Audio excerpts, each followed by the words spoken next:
નમસ્કાર વિદ્યાર્થી મિત્રો, ધોરણ 11 વિષય આંકડાશાસ્ત્રના આ ઓનલાઈન એજ્યુકેશનમાં આપ સર્વે વિદ્યાર્થી મિત્રોનું હાર્દિક સ્વાગત છે. વિદ્યાર્થી મિત્રો, આપણે પ્રીવિયસ લેક્ચરમાં વ્યાપક પદ ઉપરથી શ્રેણીનું એનમું પદ મેળવતા શીખ્યા હતા. હવે આપણે ટાઈપ જી તરફ આગળ વધીશું, જેનું નામ છે ગુણોત્તર શ્રેણીના ગુણધર્મો પર આધારિત દાખલાઓ.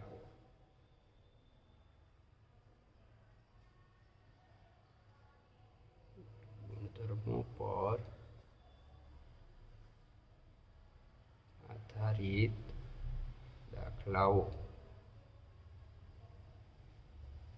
તો જોઈએ, આમાં પહેલા તો ખાસ યાદ રાખવાના પોઈન્ટ આપણે નોટ કરી લઈ. કયા પોઈન્ટ આપણે યાદ રાખશું? સૂત્ર આપણી પાસે આ છે, શ્રેણી સૂત્ર. રેડી? આમાં n બરાબર 1 મૂકીએ તો શું થાય જોઈએ આપણે. t1 is equal two a. r આપણી પાસે નથી, 1 માંથી 1 જાય એટલે 0. તો કોઈ પણ સંખ્યાની 0 ઘાત એટલે 1 થઈ જાય. તો t1 બરાબર a. હવે n બરાબર કદાચ આપણે 2 લઈએ તો શું થાય? તો કે t2 બરાબર ar.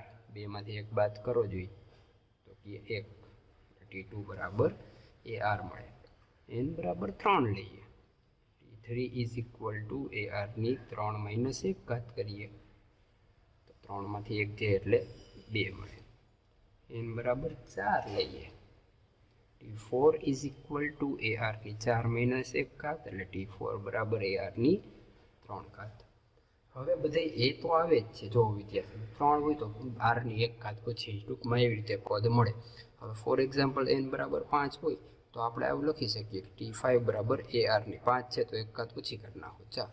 n બરાબર 6 લ્યો તો t6 ઇઝ ઇક્વલ ટુ આપણે એવું લખી શકીએ કે ar ની 5 ઘાત. રેડી? આવી રીતે t9 લેતા હોય તો t9 is equal to ar ની 8 ઘાત. આવી રીતે તમે લખી શકો, સૂત્ર દ્વારા સાબિત કરી શકો. તો આ સૂત્રની આપણે એટલા માટે સાબિતી આપી કે હવે એની આપણે જરૂર પડશે એટલા માટે. તો દાખલો જોઈએ હવે આજે, જેમાં રકમમાં તમને આવું કીધેલું છે કે એક ગુણોત્તર શ્રેણીનું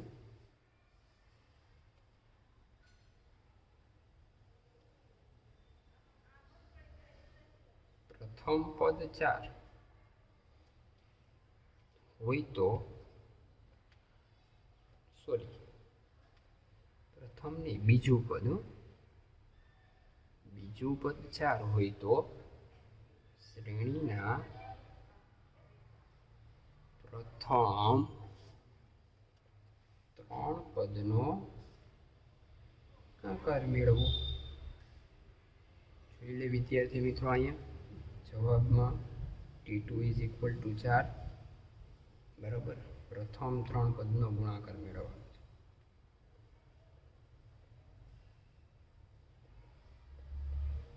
ક્વેશ્ચન તો t2 માટે આપણે n ઇઝ ઇક્વલ ટુ 2 લઈ શકીએ. તો tn is equal to ar raise to n minus 1. Okay, t2 એની કિંમત આપણી પાસે નથી, r એ નથી, n ની કિંમત 2 માઇનસ 1. અચ્છા, t2 તો છે 4 તો ar ની 1 ઘાત વધશે. સમી નંબર આપણે આને 1 આપી દઈશું, સમીકરણ નંબર 1. હવે પ્રથમ 3 પદનો ગુણાકાર જોઈએ છે તમારે. તો આપણે હમણાં જ જોયું, પ્રથમ 3 પદ એટલે t1 t2 ને t3, એમાં આપણે ar અને ar નો સ્ક્વેર લખી શકીએ. તો પ્રથમ 3 પદનો ગુણાકાર ઇઝ ઇક્વલ ટુ a ગુણ્યા ar નો સ્ક્વેર. અચ્છા, આમાં a કેટલા? તો કે 1 2 અને 3, તો એનો હું ઘન લખી શકું.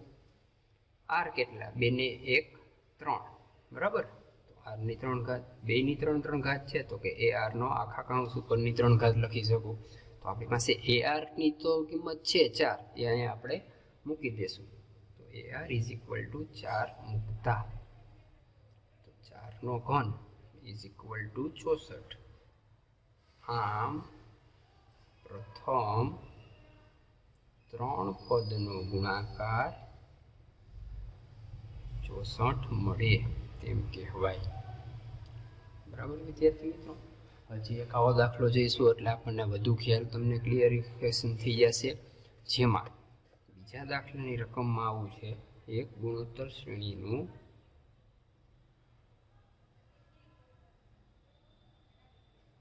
બીજું પદ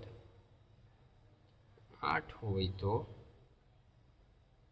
શ્રેણીના પ્રથમ 3 પદનો ગુણાકાર મેળવો. બરાબર છે. જોઈ લઈએ ગુણાકાર મેળવવા માટે સૌ પ્રથમ અહીંયા આપણે લખશું કે t2 = 8 આપેલ છે. પ્રથમ 3 પદનો ગુણાકાર ક્વેશ્ચન માર્ક. તો t2 માટે n બરાબર 2 લઈ શકીએ આપણે. તો tn = ar⁻n-1 ના સૂત્રમાં કિંમત મૂકશું આપણે. તો t2 = ar, 2 માંથી 1 બાદ કરીએ, પરંતુ t2 ની કિંમત આપણને 8 આપેલી છે. તો 8 = ar⁻1 સમી નંબર, અને આપણે 1 કહી દઈશું સમીકરણ 1. હવે પ્રથમ 3 પદનો ગુણાકાર જોઈએ છે. તો પ્રથમ 3 પદનો ગુણાકાર બરાબર a × ar × ar². તો આમાં a ગણી લઈએ તો કે 3a થાય, r2 ને 1 3, બંનેની 3 ઘાત છે તો આપણે આખા કાઉન્સ ઉપરની 3 ઘાત લખી શકીએ. હવે ar = 8 લેતા શું કામ, એને સમી 1 ની આપણી પાસે કિંમત છે જે મૂકી દઈશું. 8 નો ઘન એટલે કે 512. આમ પ્રથમ 3 પદોનો ગુણાકાર 512 મળે એમ કહેવાય. આ રીતે તમે વિદ્યાર્થી મિત્રો દાખલો ગણી શકો છો.